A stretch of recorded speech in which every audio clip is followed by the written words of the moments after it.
The hum of the late-night news droned on, the flickering light catching dust motes in a never-ending dance. John was engaged, or at least pretending to be. The truth was his gaze kept darting to his watch. I forced myself to focus on the screen, anything to avoid the growing unease that gnawed at my insides. It had been a year since John had become a stranger in our bed. 12 years of marriage had settled into a comfortable routine until recently. Late nights at work, hushed phone calls he took outside, a password suddenly needed for all his electronics, a barrier that hadn't existed before. My initial thoughts were that there was another woman, but I was purely speculating and it held no grounds. The news ended, replaced by an infomercial for some miracle cleaning product. I decided to call it a night as I couldn't keep my eyes open anymore. I excused myself and padded to the bathroom, the silence broken only by the creak of the floorboards. As I walked past the study, a sliver of light caught my eye. The door was ajar, revealing John's laptop glowing on the desk. A pang of curiosity, laced with a recent suspicion that had been gnawing at me, made me pause. The guilt of snooping clashed with the growing unease in my gut. Pushing the door open a fraction further, I saw the screen illuminated with John's usual work spreadsheets. But a different browser window stood minimized in the corner. Curiosity getting the better of me, I crept closer. My blood ran cold as I maximized the unfamiliar window. A dark web page greeted me, a timer counting down ominously at the top. I noticed the volume was turned down significantly for some reason, so I turned it up a few notches. On the screen was something that appeared to be a live stream. A dimly lit room filled up the screen. A figure slumped in a chair, their head obscured by a brown hood. The figure strained against the ropes binding their wrists to the chair, their muffled screams echoing in the enclosed space. My stomach lurched. The title of the video burned into my retinas, "Seal Her Fate." Below the video, 3 horrifying icons pulsated with a glow. An axe, a length of rope, and a skull with crossbones. My heart hammered in my chest as I saw the red selection highlight resting on the axe. The timer. 25 minutes left. Suddenly, a floorboard creaked from the hallway. Panic surged through me. I tried to exit the study as quietly as possible and snuck to our bedroom. Just as I got in bed, John's silhouette appeared in the doorway. I pretended to be asleep, but I could feel my entire body trembling. Did he see me leave the study room? I could feel his eyes studying me, looking for any clue to call my bluff. I heard the floorboards creak as he turned around and walked back to the study, closing the door with a soft click. Tears streamed down my face as I lay there, my body trembling. This wasn't the man I married. What darkness had he become entangled in? Who was that person bound to the chair? Sleep was not in the cards for me that night. Every creak and groan of the house took on a sinister meaning. The bedside clock revealed it was after 2 a.m. when John returned to the room, humming happily to himself. The following days were a blur. The image of the bound figure haunted me, their muffled cries echoing in my head. Fear made me act normal, but the knowledge of John's secret created an invisible wall between us. He seemed oblivious, his usual absent-mindedness somehow magnified. I tried to reason with myself every chance that I got. What if I was wrong? What if this wasn't what it looked like? What if he hurt me? For 3 agonizing months I lived a lie. The shared bed felt like a battlefield, sleep an elusive visitor. John's touch, once a source of comfort, now sent chills down my spine. The weight of the secret grew heavier with each passing day. I felt isolated, trapped in my own home with a monster I didn't recognize. One evening, while John was engrossed in work in his study, I finally gathered the courage. My hands shook as I packed a small bag, the meager essentials a stark contrast to the life I was leaving behind. The phone felt heavy in my hand as I dialed my sister's number, my voice trembling as I poured out the horrifying truth. The relief that washed over me when I heard the squad car pull up outside was indescribable. The officers, initially skeptical, listened intently as I recounted the live stream, the timer, and the chilling choice of icons.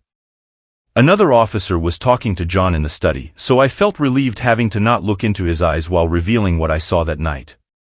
When they finally emerged, John's face was a mask of conflicting emotions as they confiscated his laptop.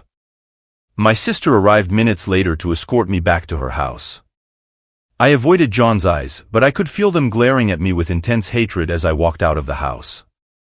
The details of the investigation are still a blur. There was no evidence of a physical crime committed, so little could be done. According to John, the dark web thrived on make-believe staged brutality. It is a marketplace for voyeurs with twisted desires to blow off some steam. I didn't have any experience with the dark web, but I knew John was lying and I didn't want any part of what he was involved with. My divorce from John was swift and brutal. The betrayal, the fear, and the constant wondering about the depths of his depravity left me emotionally scarred. Ending my marriage and walking away from someone who I thought I knew was the hardest thing I've ever done, but I can't help but feel like I escaped a horrifying fate that could have been mine.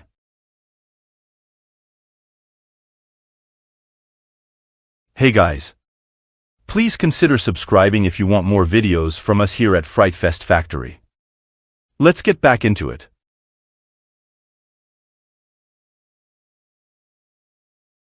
The buzzing sound of the computer filled the cramped apartment. It was the only sound breaking the tense silence between me and my brother, Liam, who was 21 and a year younger than me. We were both hunched over the screen, a pit of unease growing in my stomach. The dark web. It wasn't something I ever considered venturing into, but curiosity, fueled by boredom on a rainy Tuesday night, was a powerful force. "This is stupid," I muttered, staring at the endless stream of garbled code. "There's nothing here but junk." "Just keep scrolling," Liam said, eyes glued to the screen. He was a sucker for creepy internet stories, always chasing the next adrenaline rush. Suddenly, a line of text blinked into existence, stark white against the black background. "Find the piggy." Liam's face lit up. "Whoa, that's gotta be some kind of game, right?" Hesitation gnawed at me. Something about it felt off. But Liam, ever the impulsive one, clicked on it without another thought. The screen flashed to a static image for a second, then the word "loading" materialized in sharp, red letters. Minutes ticked by, the red word mocking us with its mystery. Just as the waiting became unbearable, the red letters was replaced with a single, chilling word. "Detected." The screen flickered, then faded to black. We stared at the darkness, a cold sweat prickling my skin. "What the hell was that?" I yelled, my voice barely above a croak.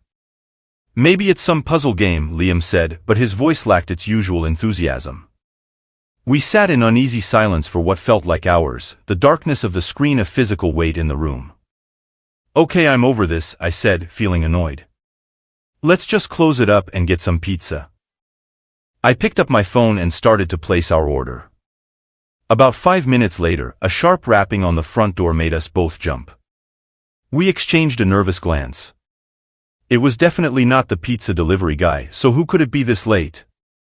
Liam cautiously got up and approached the door. He peered through the peephole for a moment, then slowly unlocked it. There, on the porch, sat a small, rectangular box wrapped in bright wrapping paper. A note stuck to the top, simply read, "Oink." My blood ran cold. What in the hell was this? Liam picked it up, hesitantly turning it over in his hands. It felt suspiciously light. "We should get rid of it," I said, my voice tight. This whole thing felt wrong, a violation of some unseen privacy. Liam shrugged. "Maybe it's just a prank," he said, a hint of doubt lingering in his eyes. We debated for a while, but eventually, curiosity won out. Liam carefully unwrapped the box. Inside was a note. We stared with confusion at the words typed on the piece of paper. "Piggy found." We looked at each other, unsure what to say. Before I could react, Liam snatched up the note to investigate it. Out of the corner of my eye, I saw a sickening sight inside the box. Nestled inside under the note was a pig's snout. A primal scream rose in my throat, a sound filled with disgust and terror. Liam tore his eyes away from the note in his hands and looked at me with surprise. His eyes followed mine back to the box. He gasped and slammed the box shut, his face pale. "What the actual?" he choked out, stumbling back. We threw the box in the garbage outside, the image of the dead pig burned into my brain. The only possible explanation for this was the website we visited on the dark web. Someone detected our address and now knows where we lived. After discussing it for a while and both feeling startled and uneasy, we decided to call it a night. Sleep refused to come that night, replaced by an unsettling feeling of being watched. It creeped the living daylights out of me that someone was able to track our address simply by us opening a page on the dark web. The next morning when the light finally crept in, I felt exhausted, but I knew I had to get up. I got dressed and made my way to the kitchen. I saw Liam sitting at the table. He looked morbid and worried. I was about to ask him what happened, but my words stuck in my throat when I saw it. On top of the kitchen table sat the box, the bright wrapping paper replaced with plain brown paper, but the oink note remained stuck to it. When I woke up this morning I found it on the kitchen counter, Liam said, with a soft trembling voice. Panic clawed at my throat. This wasn't a prank. Someone had been in the apartment and placed the box deliberately on the counter. We must have forgotten to lock the door last night after throwing the box away outside. My heart hammered against my ribs as a horrifying realization dawned on me. Whoever sent this wasn't messing around. In the harsh light of day, we debated what to do. The police? They'd laugh us off, brand us paranoid stoners. In the end, the decision was simple. We had to get rid of the damn thing. Liam volunteered, his voice tight with a bravado that didn't quite mask the fear. He grabbed a plastic bag, shoved the box in with disgust, and headed out towards the dumpster a few blocks away. Be quick, I called after him, a knot tightening in my gut. Minutes turned to hours, and Liam still hadn't come back. I called his phone, but it went straight to voicemail. Panic gnawed at me. Maybe he'd gotten mugged or something. I tried to reason it away, but the silence from his end sent chills down my spine. Liam never came back. The days that followed were filled with fear. The police treated Liam's disappearance as a missing person case, but their initial optimism dwindled as days turned into weeks. They dusted for fingerprints, questioned our neighbors, and even dredged a nearby lake, but all leads turned up cold. The image of the pig snout haunted me. It felt like a twisted calling card, a message from whoever or whatever was behind Liam's disappearance. Sleep has become a stranger. Each creak of the floorboards, each gust of wind against the window sends shivers down my spine. The silence in the apartment became deafening. The computer in my room was a constant reminder of the last time I saw my brother. The questions that echo in the dead of night are the same one that haunts my waking hours. Where is Liam? Who or what was behind Find the Piggy? What did we find on the dark web that night? The chilling truth is I may never know. It was something sinister, something that swallowed my brother whole. I am still praying every night for Liam's safe return. Please stay away from the dark web, everyone.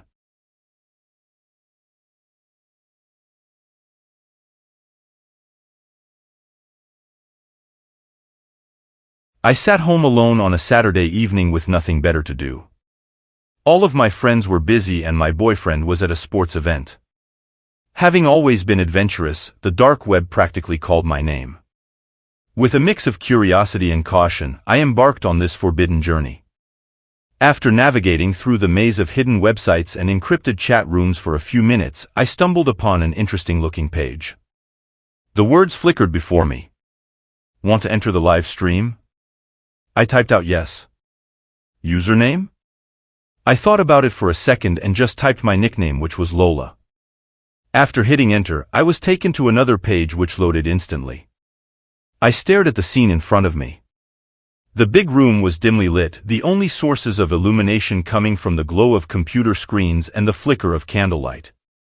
At the center of it all was a group of masked figures seated around a long table behind laptop screens, their faces obscured by eerie masks and hooded cloaks. As I watched, my breath caught in my throat, a knot of unease forming in the pit of my stomach. It was clear that I had stumbled upon something far more sinister than I had anticipated.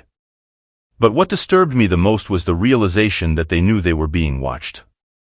The masked figures were looking up and away from the screen with an intensity that sent shivers down my spine. With a sinking feeling, I realized that I had stumbled upon a live auction. But what was up for sale remained a mystery. The masked figures spoke in hushed tones, their voices distorted by the electronic hum of the live stream. And then, with a suddenness that took my breath away, the bidding began. Each offer sent a jolt of fear coursing through me. $200,000. $600,000. $1 million. Who were these people and what were they bidding on that was so expensive? The questions swirled in my mind, each more terrifying than the last.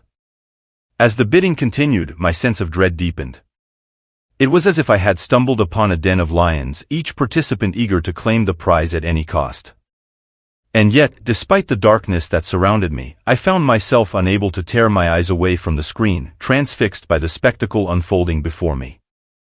I snapped back to reality just as the final bidding price was yelled. $2 million. Going once. Going twice. Sold. I stared at the words that suddenly popped up on my screen. User Lola sold to Mr. Creep. You will be collected shortly. Suddenly all the hooded figures looked up at the screen. They were looking at me. A chill went down my spine. And then, just as suddenly as it had begun, the live stream ended and my screen faded to black. As I sat there, trembling and tears pouring down my face, I shut down my laptop and realized that I had just been the prized possession in an auction on the deep web.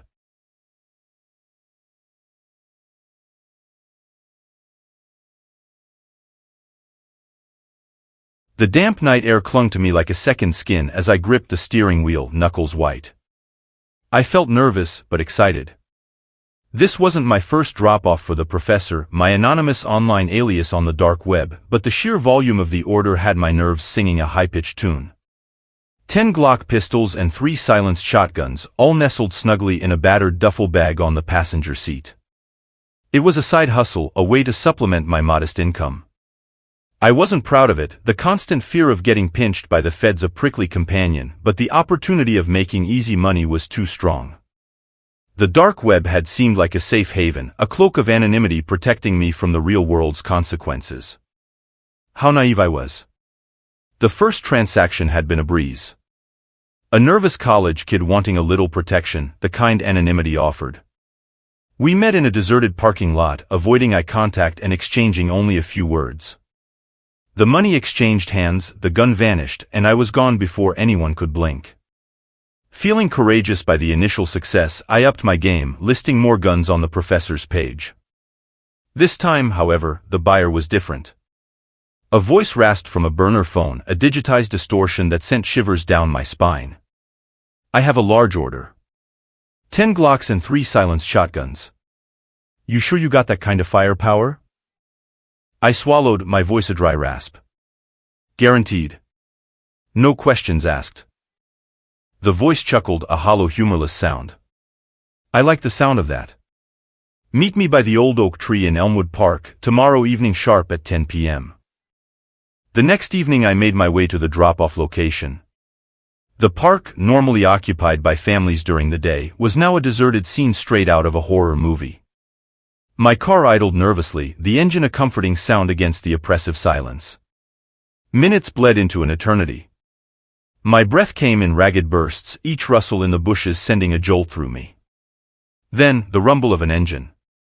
The headlights of a black pickup truck pierced the darkness, approaching slowly, before coming to a halt beside my car. My heart hammered against my ribs. Relief, however, was short-lived. Doors flew open with synchronized violence. 4 figures, clad in black, materialized like phantoms. Baseball bats, glinting menacingly in the moonlight, were raised in unison. I had no time to react when one of them pulled me out of my car. The world turned into a dizzying kaleidoscope of pain. The first blow caught me square on the jaw, sending a jolt of agony through my head. Then came another and another, the sickening crack of wood against bone a horrifying counterpoint to my groans. Fists rained down on me, each one a sledgehammer against my already crumbling defenses. I tasted blood, a metallic tang mingling with the coppery tang of fear. They snatched the duffel bag, the silence afterward broken only by the ragged breaths of my attackers and the chirping of crickets. Then, as abruptly as they appeared, they were gone, the truck roaring back to life and disappearing into the night, leaving me crumpled on the cold ground like a discarded rag doll. Pain throbbed in every fiber of my being. My vision was a blurry mess, my face a swollen, unrecognizable mask. I tried to scream for help, but all that emerged was a pathetic croak. It was then I realized the extent of the damage. My eyes were swollen shut, effectively rendering me blind. Time stretched into a horrifying eternity. The cold seeped into my bones, and I drifted in and out of consciousness, haunted by the image of the four men in black and the brutal efficiency of the attack. Finally, a distant sound pierced the fog of pain. The sound of footsteps, and then a voice, frantic and concerned. "Are you all right? Help is coming." A hand, gentle this time, touched my shoulder. I managed a weak groan in response. The next few weeks were a blurry, stinging sensation of hospital smells and lights. My attackers, unsurprisingly, were never found. My injuries, however, were extensive. A fractured jaw, a broken nose, and a concussion that left me with lingering headaches. The worst, though, were the psychological scars. The fear, a constant companion, gnawed at me. The police, called by the jogger who found me, were baffled by my refusal to explain what happened. How could I tell them I'd been dealing illegal weapons on the dark web? The irony wasn't lost on me. The very anonymity I sought had now become a shield, keeping me from seeking help, condemning me to silence. Needless to say, I never returned to the dark web and will be pursuing safer side hustles from now on.